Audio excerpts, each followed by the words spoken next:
మరో బ్రేకింగ్ చూస్తున్నా MUDA scam లో ఆరోపణలు ఎదుర్కొంటోన్న కర్ణాటక సీఎం సిద్ధరామయ్య ఊరట లభించింది. తదుపరి ఆదేశాలు వచ్చేంత వరకు ఎలాంటి చర్యలు తీసుకోవద్దని హైకోర్టు ఆదేశించింది. ముడా స్కామ్ లో తనపై విచారణకు గవర్నర్ థావర్ చంద్ గెహ్లోట్ అనుమతి ఇవ్వడాన్ని సవాల్ చేశారు. మైసూర్ నగరాభివృద్ధి సంస్థలో భూ కుంభకోణం జరిగిందన్న సామాజిక కార్యకర్త టీజే అబ్రహం ఫిర్యాదు మేరకు గవర్నర్ విచారణకు అనుమతి ఇచ్చారు.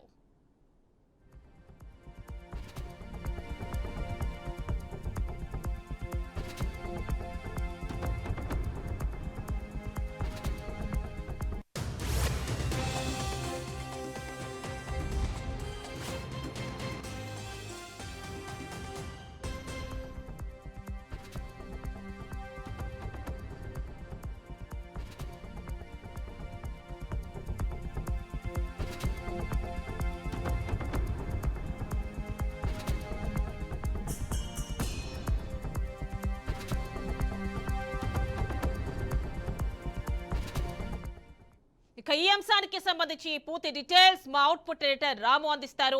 రాము, చెప్పండి. ముడా స్కామ్ కి సంబంధించి హైకోర్టులో సిద్ధరామయ్యకు ఊరట లభించినట్టు తెలుస్తోంది.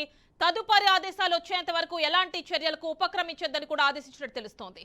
ఎలాంటి అప్డేట్స్ ఉన్నాయి, డీటెయిల్స్ ఇవ్వండి. ముఖ్యంగా ముడా స్కామ్ లో కర్ణాటక సీఎం సిద్ధరామయ్యకు ఊరట లభించిందని చెప్పొచ్చు. తదుపరి ఆదేశాలు ఇచ్చే వరకు ఎలాంటి చర్యలు కూడా తీసుకోవద్దని హైకోర్టు ఆదేశాలు జారీ చేసిందని చెప్పుకోవచ్చు. ఈ మొత్తంగా మైసూర్ అర్బన్ డెవలప్మెంట్ అథారిటీ ఏదైతే ఉందో దీనికి కుంభకోణం పైన సిద్ధరామయ్య హైకోర్టును ఆశ్రయించారు. సిద్ధరామయ్యను ఈ కేసులో విచారించేందుకు కర్ణాటక గవర్నర్ ఇటీవల ఆమోదం తెలిపారు. ముఖ్యంగా భూ స్కామ్ కుంభకోణంలోనే సిద్ధరామయ్యను విచారించాలని లోకాయుక్తకు అనుమతించారు గవర్నర్. దీంతో కర్ణాటక రాజకీయాల్లో ముడా స్కామ్ చర్చనీయాంశంగా మారిందని చెప్పుకోవచ్చు. ఈ క్రమంలోనే సిద్ధరామయ్య కర్ణాటక హైకోర్టును ఆశ్రయించారు.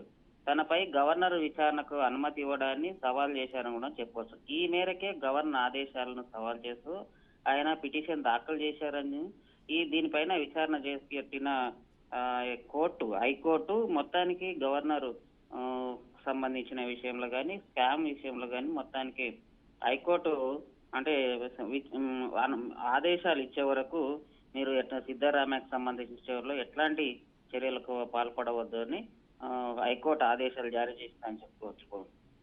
అంటే రాము అంటే ఎలాంటి వాదనలు వినిపించారు? ఎందుకంటే ఒకంత ఊరట లభించినట్టే కదా, ఇప్పుడు నెక్స్ట్ ఎలాంటి చర్యలు తీసుకోవద్దు అంటే నిజంగా చెప్పాలంటే ఖచ్చితంగా విషయాలకు చెప్పాలంటే స్కామ్ భూ కుంభకోణంలో సంబంధించిన దాంట్లో ఎవరైనా అవినీతికి పాల్పడితే హైకోర్టుకు సంబంధించిన కోర్టును ఆశ్రయించడం జరుగుతుంది. కానీ కర్ణాటకలో పెద్ద ఎత్తున ఒక ముఖ్యమంత్రి స్థాయిలో ఉన్న నాయకుడు భూ కుంభకోణంలో ఇరుక్కున్నాడు అనేది రావడంతో తన పైన విచారణ చేపించడానికి రాష్ట్ర గవర్నరే ఆదేశాలు ఇచ్చడం జరిగింది.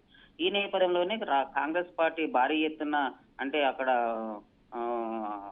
ఆందోళన చేపట్టడంతో మొత్తానికి సిద్ధరామయ్యకు సంబంధించిన విషయంలో ఎలాంటి అత్యవసర అంటే చర్యలకు పాల్పడవద్దు, దానికి సంబంధించిన అన్ని విషయాలపైన పూర్తి స్థాయిలో దర్యాప్తు చేపట్టిన తర్వాతనే దానికి ఏదైతే ఉందో అది కోర్టు ఆదేశాలు ఇచ్చిన తర్వాతనే సిద్ధరామయ్యకు సంబంధించిన విషయంలో ముందుకెళ్లాల్సిన అవసరం ఉంటుంది. అప్పటి వరకు వెయిట్ చేయాల్సిన అవసరం ఉంది అనేది కూడా కోర్టు ఆదేశాలు జారీ చేసినట్లు తెలుస్తుంది. అంటే ఎలాంటి వాదనలు వినిపించారు రాము? అంటే ల్యాండ్ కి సంబంధించిన స్కామ్ కు సంబంధించిన చూసుకుంటే ముఖ్యమంత్రి సిద్ధరామయ్య తరఫున సీనియర్ న్యాయవాది అభిషేక్ సింగ్ వాదనలు వినిపించడం జరిగింది.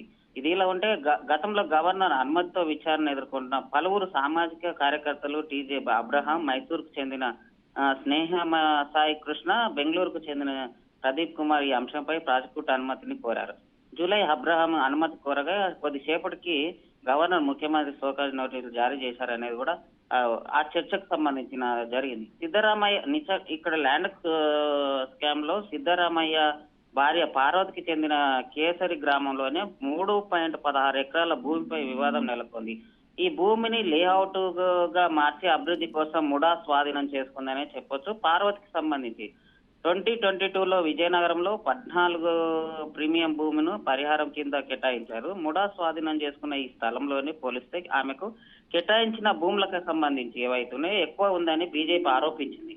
ఈ కేసును విచారించేందుకే హైకోర్టు విస్తృత న్యాయమూర్తి జస్టిస్ పిఎన్ దేశాయ్ నేతృత్వంలో ఏకసభ్య విచారణ కమిషన్ కూడా కాంగ్రెస్ ప్రభుత్వం ఏర్పాటు చేసిందని చెప్పొచ్చు.